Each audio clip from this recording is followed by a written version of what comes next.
மீசா டிவியின் தமிழ் பேசும் உறவுகளை அன்போடு வரவேற்றுக் கொள்கிறோம். இன்றைய பதிவுல மிக மிக முக்கியமான செய்திகள் குறித்து பார்க்கலாம்.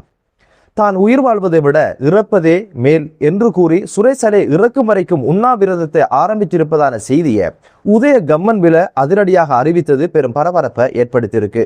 மற்றொரு விகாராதிபதிக்கு 24 ஆண்டுகள் கடூழிய சிறை தண்டனை வழங்கப்பட்டிருக்கு. யார் இவர், எதற்காக இந்த தண்டனை என்ற பல்வேறு விடயங்களை பேசுறதோட 3.5 கோடி ரூபாய் கொள்ளையின் சூத்திரதாரி அதிரடியாக கைது செய்யப்பட்டிருக்கிறார் என்ற பல்வேறு செய்திகள் தான் இன்றைய பதிவு. வாங்க வீடியோக்குள்ள போகலாம், விரிவாக பார்க்கலாம். தற்கொலை முயற்சி முடிஞ்சு இப்ப உண்ணாவிரத போராட்டத்தை பிடிஐல கைது செய்யப்பட்டு தடுத்து வைத்து விசாரணைக்கு உட்படுத்தப்படுகின்ற ஈஸ்வர குண்டு தாக்குதலுடைய சூத்திரதாரியாக கருதப்படுகின்ற சுரேசலை மேற்கொள்கின்ற சங்கதி தான் இப்போது பெரும் பேசுபொருளாக மாறியிருக்கு.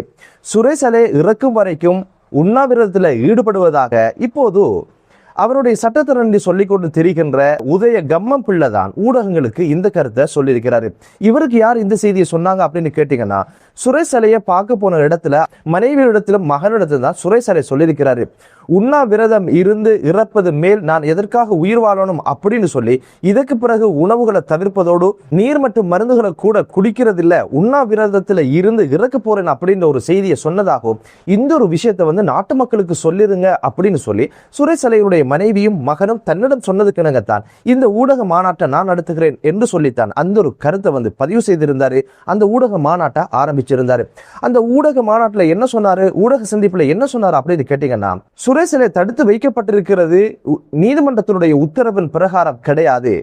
ஜனாதிபதி அவருக்கு இருக்கின்ற அதிகாரத்தின் அடிப்படையில் தான் சுரேசலையை எந்த ஒரு குற்றமும் இல்லாமலே எந்த ஒரு குற்றச்சாட்டுகளும் இல்லாமலே அவரை தடுத்து வைத்திருக்கிறாரு.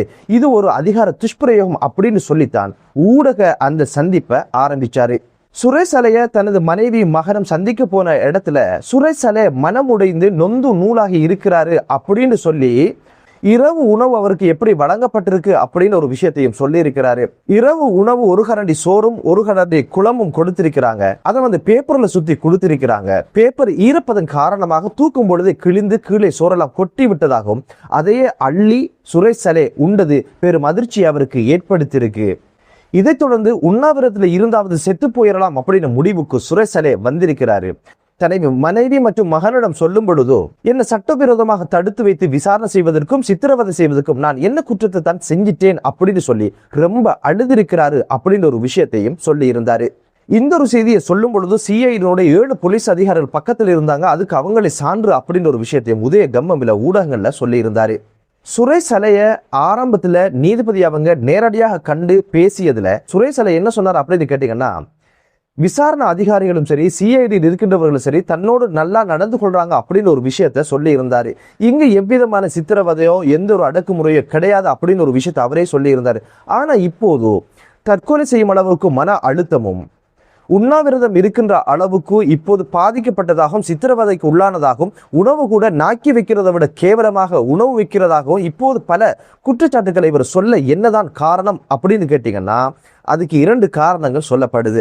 அது என்ன அப்படின்னு பாத்தீங்கன்னா, இப்போது இரண்டாவது தடவையாக பிடிஐ 3 மாதங்கள் தடுத்து வைத்து விசாரணை செய்வதற்கு உத்தரவு பிறப்பிக்கப்பட்டதுனால இதுக்கு மேல விடுதலையோ புனைய கிடையாது என்பதை புரிந்து கொண்ட சுரேசலை இப்போது தற்கொலை செய்து கொள்ளலாம், அது முடியாது என்பதனால இப்போது உண்ணாவிரதத்தில் இருந்தாவது உயிரை மாய்த்து கொள்ளலாம் அப்படின்னு ஒரு நிலைக்கு வந்திருக்கிறார் அப்படின்னு ஒரு விஷயமும், அதுபோக கபில சந்திரசேன தன்னுயிரை மாய்த்து கொண்டாரு. அந்த கேஸ்லயும் ராஜபக்சங்களுடைய பெயர்கள் தான் அடிபட்டது. அதுக்கு மேல அவங்களை காட்டி கொடுக்கிறதா இல்ல தன்னுயிரை மாய்த்து கொண்டு இறந்து போறதா அப்படின்னு ஒரு சாய்ஸ் வரும் பொழுதோ தன்னுயிரை மாய்த்து கொள்வதுதான் வழக்காராக இருப்பதனால சுரேசலையும் இதுக்கு மேல அல்பா என்று சொல்லப்படுகின்ற கோட்டாபாய ராஜபக்ஷ அவங்களை அதிகாரத்துக்கு கொண்டு வருவதற்கு தான் இந்த ஒரு காரியத்தை செஞ்சிட்டோம் அப்படின்னு ஒரு விஷயத்தை சொல்ல வரும் என்பதனால தன்னுயிரை மாய்த்துக் கொள்வதற்கான ஒரு முனைப்பாக இது இருக்கும் அப்படின்னு ஒரு சந்தேகமும் இப்போது சொல்லப்படுது. என்னதான் இருந்தாலும் இந்த ஒரு சம்பவத்துல இப்போது மிகப்பெரிய ஒரு திருப்பு முனை அமைஞ்சிருக்கு. அதனாலதான் தப்பிப்பதற்காக மனநோயாளியாக தற்கொலை செய்யும் அளவுக்கு மன உளைச்சல் இருப்பதாக அந்த ஒரு நாடகம் அரங்கேறாததன் காரணமாக உண்ணாவிரதம் இருந்தாவது செத்து போயிடலாம் அப்படின்னு ஒரு நிலப்பாட்டுக்கு இப்போது சுரேசலை வந்திருக்கிறார் என்பதுதான் யதார்த்தமான ஒரு விடயம். சாணி அபேசேகர சரியாக அவருடைய பணியை செய்வது போலவே சுரேசலையுடைய கர்மாவும் சரியாக இப்போது அதன் பணியை செய்ய ஆரம்பிச்சிருக்கு. அடுத்த செய்தி குறித்து பார்க்கலாம். 46 வயதுடைய விகாராதிபதிக்கு அனுராதபுர மேல் நீதிமன்றம் 24 ஆண்டுகள் கடூழிய சிறை தண்டனை வழங்கி தீர்ப்பளித்த சம்பவம் பெரும் பரபரப்பை மீண்டும் ஏற்படுத்தி இருக்கு. யாருக்கு இந்த தீர்ப்பு வழங்கப்பட்டது, எதனால இந்த தீர்ப்பு வழங்கப்பட்டது அப்படின்னு கேட்டீங்கன்னா, கனம் பிந்துனுவ சிவலி சைத்தியபுர விகாரையினுடைய விகாராதிபதியாக இருந்த 46 வயதுடைய தர்மலோக என்று சொல்லப்படுகின்ற விகாராதிபதிக்குத்தான் அனுராதபுரம் மாவட்டத்தினுடைய மேல் நீதிமன்றத்தினுடைய நீதிபதி விஸ்வானந்த தென்னக்கோன் அவங்க அதிரடியாக 24 ஆண்டுகள் கடூழிய சிறை தண்டனையும் பாதிப்புக்குள்ளான 10 வயது பையனுக்கு 5 லட்சம் ரூபாய் நட்டகீடும் வழங்க வேண்டும். அந்த நட்டகீட்டு தொகை வழங்கப்படாத பட்சத்தில் 2 வருடங்கள் சிறை தண்டனையை அனுபவிக்கணும் அப்படின்ற அதிரடியான தீர்ப்பை வழங்கியிருக்கிறாங்க. என்ன குற்றச்சாட்டு அப்படின்னு கேட்டீங்கன்னா, சின்ன பையன்கள் மீது இவங்களுக்கு மகா கண்டம் என்று சொன்னோம் இல்லையா, அந்த ஒரு சங்கதியில தான் இவரும் சிக்கி இருக்கிறாரு. குறித்த தீர்ப்பு அறிவிக்கும் பொழுதோ நீதிமன்றத்துக்கு குறித்த விகாராதிபதி சமூகம் அளிக்காத சூழ்நிலையில் தான் இந்த ஒரு தீர்ப்பு வெளியாக இருக்கு. காரணம் என்ன அப்படின்னு பாத்தீங்கன்னா, நெடுங்காலமாக நீதிமன்றத்தை புறக்கணித்தே அவர் வந்திருக்கிறாரு. அதனால தீர்ப்பை வழங்கியது மட்டுமல்லாம குறித்த விகாராதிபதியை தேடி கண்டுபிடித்து கைது செய்து சிறைக்கு அனுப்பி வச்சிருங்க அப்படின்ற உத்தரவையும் நீதிபதி பிறப்பிச்சிருக்கிறாங்க. என்ன குற்றச்சாட்டு அப்படின்னு கேட்டீங்கன்னா, கடந்த காலங்களில் பேசுபொருளாக இருந்த ஒரு குற்றச்சாட்டு தான். அதே சங்கதி தான். சில பேருக்கு நீர்ல கண்டம், சில பேருக்கு நெருப்புல கண்டம், இவங்களுக்கு பையன்கள கண்டம் அப்படின்னு மாதிரி தான் 10 வயது பையன் மீது தான் இவர் இந்த கொடுமையை பண்ணி முடிச்சிருக்கிறாரு.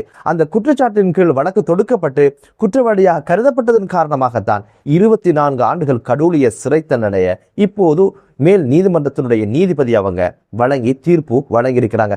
பொறுத்திருந்து பார்க்கலாம், குறித்த தேரரை கைது செய்து போலீசார் நீதிமன்றத்தில் ஒப்படைக்கிறாங்களா, இல்லை ஏது சாக்குப்போக்கு சொல்லி காலம் கடத்துறாங்க அப்படின்னு ஒரு விஷயம் தெரிய வரும். பட்டப்பகல்ல ஹொரண மக்கள் வங்கியில 3.5 கோடி ரூபாய் கொள்ளையிடப்பட்ட சம்பவத்தினுடைய சூத்திரதாரியை இப்போது போலீசார் அதிரடியாக கைது செஞ்சிருக்கிறாங்க. விசாரணை தெரிய வந்த விஷயங்கள் என்ன அப்படின்னு பாத்தீங்கன்னா, குறித்த சம்பவம் குறித்த வங்கி கிளையில ஏடிஎம்ல வைப்பிலிடுவதற்காக 2 பொதிகளில் பொதியிடப்பட்ட 3.5 கோடி ரூபாவை குறித்த வங்கியினுடைய டிப்யூட்டி மேனேஜராக இருக்கிறவர் வெளியில எடுத்துட்டு வந்திருக்கிறாரு. வெளியில் எடுத்துட்டு வந்த அந்த கணமே யாரோ இனம் தெரியாத ஒரு நபர் அந்த ஒரு பணத்தொகையை கொள்ளையடித்து சென்றதாக அவருடைய மேனேஜரிடம் ஒரு புகாரை வழங்குறாரு. பதறிக்கொண்டு கதறிக்கொண்டு உடனடியாக வெளியில் வந்த மேனேஜர் பார்த்திருக்கிறாரு. யாரும் வந்த மாதிரியும் கிடையாது, யார் போன மாதிரியும் கிடையாது, கொள்ளை சம்பவம் நடந்த மாதிரியும் கிடையாது என்பதனால உடனடியாக வன்மனுக்கு அடிச்சு விஷயத்தை சொல்லியிருக்கிறாரு. உடனடியாக உரிய இடத்துக்கு வந்த போலீசார் டிப்யூட்டி மேனேஜரை விசாரணைக்கு உட்படுத்தினாரு. எதுவுமே அவங்களால கண்டுபிடிக்க முடியல. ரொம்ப விசித்திரமான கேஸாக இருப்பதனால போலீஸ் அதிபருக்கு தகவல் சொல்லி இந்த ஒரு கேஸை உடனடியாக மேல் மாகாணத்துக்கு பொறுப்பான குற்றத்தடுப்பு பிரிவினரிடம் விசாரணை ஒப்படைக்கப்படுது. உடனடியாக போலீசார் என்ன பண்ணிட்டாங்க அப்படின்னு கேட்டீங்கன்னா, வங்கிக்கு சென்று விசாரணைகளை ஆரம்பிச்சாங்க. சிசிடிவி புட்டேஜ்கள் இருக்குமா, சிசிடிவி கேமராக்களை செக் பண்ண ஆரம்பிச்சாங்க. சிசிடிவி கேமராக்கள் எங்கேயுமே பொதி வெளியே போனதாகவோ வெளியிலிருந்து யாரும் கொள்ளை அடித்ததான எந்த ஒரு ரெக்கார்டும் இல்லாததுனால வேறு வழிகள் இருக்குதா அப்படின்னு தேடி பார்த்ததுல எமர்ஜென்சி டோர் பக்கமாக ஒரு சிசிடிவி கேமரா இருந்திருக்கு. ஆனா அந்த கேமரா வேறு விதமாக திருப்பப்பட்டிருப்பதாகவும் குறித்த நேரத்தில் ஒர்க் பண்ணாம இருந்ததையும் கண்டறிகிறாங்க. இவை அனைத்தையும் வச்சு பார்க்கின்ற பொழுதோ திருடன் வெளியில எல்லாம் இருந்து வந்திருக்க வாய்ப்பில்லை, திருடன் உள்ளே தான் இருக்கணும் அப்படின்னு சொல்லி உள்ளிருந்தே விசாரணைகளை ஆரம்பிச்சாங்க. முதலாவது தகவல் சொன்ன டிப்யூட்டி மேனேஜரை விசாரணைக்கு உட்படுத்தி வெளியிலிருந்து கள்ளம் வருவதற்கான வாய்ப்புகள் இல்லை, அதுக்கான சான்றுகளும் கிடையாது, எனவே கள்ளம் உள்ளதான் இருக்கணும், நீங்க தான் புகார் அளிச்சிருக்கீங்க, உண்மையை சொல்லுங்க அப்படின்னு சொல்லி நோண்டி நொங்கெடுத்த பொழுதுதான் அனைத்து விஷயங்களுமே வாந்தி எடுக்க ஆரம்பிச்சிருக்கிறாரு. அப்போதுதான் இவை அனைத்தையும் திட்டமிட்டது நான் தான், இதை கொள்ளையடித்ததும் நான் தான், இதை செஞ்சு முடிச்சது நான் தான் அப்படின்னு ஒரு வாக்குமூலத்தை கொடுத்திருக்கிறாரு. எதற்காக இந்த காரியத்தை இவர் பண்ணினாரு, அதே வங்கிக்குள்ள சம்பளப்படுறவர், அதே வங்கிக்குள்ள முக்கியமான பொறுப்புல இருந்தவர், ஏடிஎம்ல போட வேண்டிய பணங்கள் இவைகளை ஏன் கொள்ளையடித்தார் அப்படின்னு கேட்டீங்கன்னா ஒரு அதிர்ச்சியூட்டும் ஒரு காரணத்தை சொல்லி இருக்கிறாரு. தலைக்கு மேல கடனை நிறைவேற்ற பணம் இல்லை, அதனால நம்ம தான் பணத்தோட புழுங்குறோமே, அதனால கொஞ்சத்தை அள்ளி எடுத்துடலாம் அப்படின்னு சொல்லித்தான் இந்த ஒரு காரியத்தை செஞ்சிருக்கிறாரு. எதனால உங்களுக்கு தலைக்கு மேல கடன் 3.5 கோடி ரூபாவை பட்டப்பகல்ல கொள்ளையடிப்பதற்கான நாடகத்தை ஏன் அரங்கேற்றினீங்க அப்படின்னு கேட்டதற்கு அதுக்கு அவர் என்ன சொல்லியிருக்கிறார் அப்படின்னு கேட்டீங்கன்னா, இந்த கடனுக்கே காரணம் மதுவும் மாதுவும் சூதுவும் தான். அழகான மங்கை என்றால் அவருக்கு ரொம்ப மயக்கமாம், அதனால உல்லாசமாக வாழ்வது பல்வேறு சுகபோக வாழ்க்கையை அவர் வாழ்ந்திருக்கிறாரு. அதனாலதான் தலைக்கு மேல கடன், வரவுக்கு மேல செலவு என்பதனால இந்த ஒரு கடனுக்கு காரணமாக அமைஞ்சது. அந்த கடன்ல இருந்து விடுபடுவதற்கு தான் இந்த ஒரு கொள்ளை சம்பவத்தை நடத்தி முடிச்சதாக சொல்லியிருக்கிறது. பேராசை பெரு நட்டத்துல கொண்டு சேர்த்திருக்குது. என்னதான் இருந்தாலும் இந்த இடத்துல போலீசார் உரிய விசாரணைகளை மேற்கொண்டு உரிய சூத்திரதாரியை கைது செய்து அதற்கான விசாரணையை மேற்கொள்வது என்பது ஆரோக்கியமான விடயம். இதுக்கு உடந்தையாக இருந்த வங்கியினுடைய பாதுகாப்பு அதிகாரி ஒருவரையும் கைது செய்து இப்போது சிறையில வச்சிருக்கிறாங்க. பொறுத்திருந்து பார்க்கலாம் இது குறித்து என்னென்ன திடுக்கிடு விஷயங்கள் வெளிவர போகுதோ அப்படின்னு சொல்லி. என்னதான் இருந்தாலும் சிறுவர்களுடைய பாதுகாப்பை உறுதிப்படுத்துகின்ற பொதுமக்களுடைய பணங்கள் பாதுகாப்பாக இருக்கின்ற ஒரு நாடாக எமது நாடு ஆகட்டும் என்ற பிரார்த்தனையோடு மற்றொரு காணொலியிலே உங்கள் அனைவரையும் சந்திக்கும் வரை விடைபெறுகிறேன். நன்றி.